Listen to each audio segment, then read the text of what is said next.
আজকে এলাম সুখিয়া ভ্যালিতে। সুখিয়া ভ্যালির চূড়া অর্থাৎ সুখিয়া পাহাড়ের চূড়ায় উঠে এসেছি। এখানে অনেক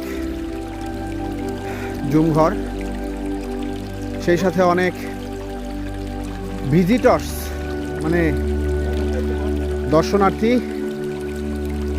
এসেছে এখানে। তারা রাত্রি যাপনও করবে, কিন্তু আমরা করব না, আমরা এমনি বেড়াতে আসছি।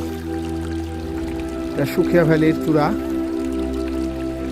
ধীরে ধীরে সুখিয়া ভ্যালিটা ময়লা হয়ে যাচ্ছে, মানুষকে আরও সচেতন হতে হবে, নাহলে প্রাকৃতিক পরিবেশটা বিনষ্ট হয়ে যাবে। ফলে একসময় এই পর্যটকরাই এই ময়লার কারণে আর আসতে চাবেন না।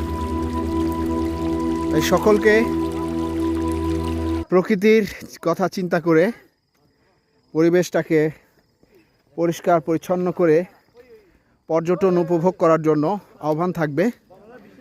আমি একটি ভিউ পয়েন্টে, এরকম ভিউ পয়েন্টটা বেশ ঝুঁকিপূর্ণ দেখা যাচ্ছে, কিন্তু বাঁশ এবং কাঠ দিয়ে এটিকে বেশ শক্তপোক্তভাবে বানানো হয়েছে। তারপরেও ঝুঁকি থেকেই যায়।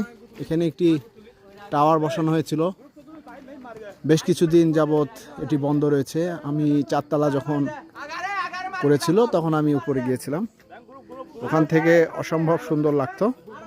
যা হোক, কালের পরিক্রমায় সব কিছু ক্ষয়ে যায়। ওইখান থেকে এরকম মাতামুহুরী নদী, আঁকাবাঁকা সর্পিল পথ দেখতে পাওয়া যায়।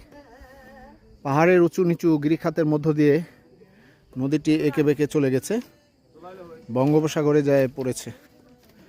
সবাইকে সুখিয়া ভ্যালির চূড়া থেকে, অনেকগুলো রিসোর্টের মধ্যে থেকে শুভেচ্ছা।